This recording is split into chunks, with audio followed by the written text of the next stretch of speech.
Hello, Trà Vinh xin chào các bạn. Hôm nay thì mình sẽ làm chả giò nha. Và mình thấy cái cách làm này chả giò giòn rụm rất là lâu luôn. Và chả giò này thì mình làm chả giò chay các bạn có thể làm ăn chay hoặc là ăn mặn đều được luôn. Và mình dùng cái loại bánh tráng này rất là dễ. Làm xong có thể để tủ đông, khi nào ăn thì mình đem ra mình chiên ăn. Thì bây giờ mời các bạn cùng vào bếp để thực hiện chả giò ngon với mình nha. Đầu tiên thì mình dùng đây là 50g đậu xanh, ngâm nước vài tiếng cho nó nở. Xong rồi mình sẽ cho vào mình hấp nha, để cho hạt đậu nó còn nguyên. Hấp đến khi nó chín mềm. Tiếp theo thì mình có một cái củ sắn nè. Một củ cà rốt cũng vậy luôn, khoai lang 2 củ rửa sạch luôn. Thì tổng cộng mình dùng là 600g nguyên liệu. Mình có tiếp là nấm mèo và nấm hương. Thì hai loại mình dùng luôn cho nó thơm ngon. Các bạn ngâm nước cho nó nở ra thì chút nữa mình cắt nó mới dễ. Thích cái loại nào nhiều thì các bạn dùng loại đó nhiều nha. Rồi bây giờ mình sẽ bào sợi phần khoai lang. Khoai lang hoặc là khoai môn tùy theo sở thích của các bạn. Xong rồi mình cũng bào sợi cà rốt luôn nha.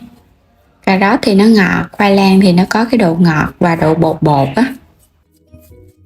Bào xong rồi thì phần này có nắng thì các bạn đem phơi nắng nửa tiếng đến 1 tiếng đồng hồ cho nó khô ráo, còn không thì phơi dưới quạt gió. Củ sắn mình cũng bào xong rồi nè. Củ sắn này mình sẽ vắt bỏ nước đi. Quay trở lại đậu mình hấp được 15 phút, bây giờ thấy hạt đậu nó chín mềm là được. Củ sắn các bạn sẽ cho hết vô trong cái túi vải. Mình vắt hết cái phần nước bỏ đi. Tại vì củ sắn mà các bạn không vắt nước á là khi mà mình trộn vô trong nhân á là nó bị ra nước. Mình vắt hết phần nước luôn. Rồi mình sẽ cho trở lại cái thau. Phần nấm các bạn sẽ cắt ra. Mình cắt cho nó nhỏ nhỏ nha. Để chút nữa mình trộn vô cho nó đều á, ăn nó ngon. Nấm mèo thì nó giòn giòn, nấm hương thì nó thơm. Xong rồi các bạn cũng băm băm hơi hơi lại để cho nó nhuyễn ra. Và mình để vô trong phần củ sắn luôn. Rồi các bạn sẽ lấy đậu xanh cho hết vô nha. Đối với cái chả giò chay thì phải có đậu xanh nó mới béo và nó có độ bùi bùi.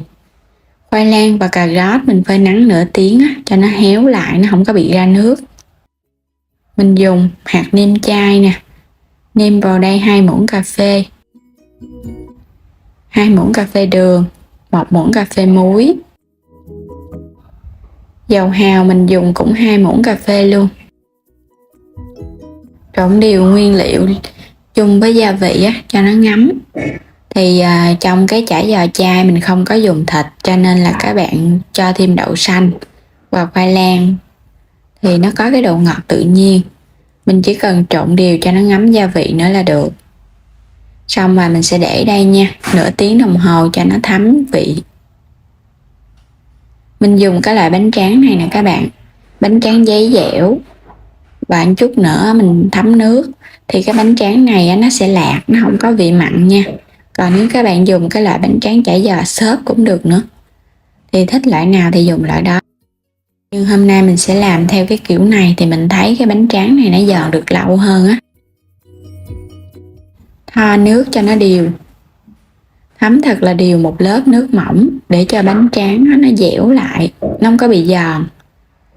Thấm sơ qua cái là các bạn cuốn được rồi, nó nhanh ngấm nước lắm. Cho nhân vào rồi cái mình cuốn lại. Nếu mà không thấm nước thì nó giòn lắm, các bạn cuốn nó sẽ bị bể bánh tráng hết trơn à. Rồi xong mình sẽ cuộn cho nó hơi chặt tay.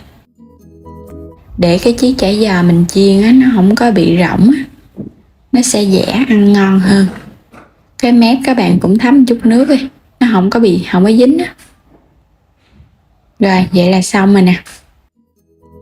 Lần lượt nha. Có thể mình thoa nước 2 cái, xong rồi cái mình cuốn cũng được nữa. Thoa sơ qua cái là mình cuốn lại.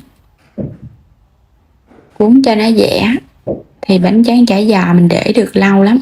Cho vào ngăn đông tủ lạnh các bạn để vài ngày, khi nào cần ăn thì mình đem ra mình chiên. Cứ cuốn, mình gấp hai cái mép cho nó chặt lại vậy nè, thì mình chiên nó không có bị bể bụng. Cuốn xong hết rồi thì mình thấy cái nhân này là được 40 chiếc chả giò nha. Rồi bây giờ mình sẽ đem đi chiên. Chiên chả giò thì các bạn cho dầu hơi nhiều một chút để chả giò nó giòn. Mình sẽ lấy đi chiên nha, không cần phải dầu quá sôi, chỉ cần dầu nóng là các bạn sẽ cho chả giò vô mình chiên được rồi. Rồi cái mình chiên chả giò thì các bạn nhớ để lửa thiệt là nhỏ, tại vì cái nhân của mình nó chưa có chín á, mình để lửa nhỏ để cho khoai nó chín thì cái lớp vỏ ở bên ngoài nó cũng giòn nữa. Các bạn xay sơ qua vậy nè để cho nó đều. Phần còn lại thì mình sẽ cho vào trong hộp, cất vào ngăn đông tủ lạnh nha. Các bạn phải để ngăn đông mới được, còn để ngăn mát là không được nha, bánh tráng nó sẽ bị chảy ra, nó mềm lắm. Cho vào ngăn đông, có thể để được 2 tuần lễ. Khi chiên thì mình đem ra mình chiên cho ngay vào chiên luôn, không cần rã đông. Quay trở lại cái chảo chả giò thì nãy giờ mình chiên lửa nhỏ đó. Các bạn thấy đến khi nào mà nó vàng đều, và trong lúc chiên mình nhớ xay nha, không thôi là bên dưới nó vàng mà bên trên nó vẫn còn chưa. Mình xay đều vậy nè thì phần dầu nó sẽ vàng đều luôn. Chả giò rất là giòn, lớp bánh tráng đó mình thấy nó kêu rọp luôn á.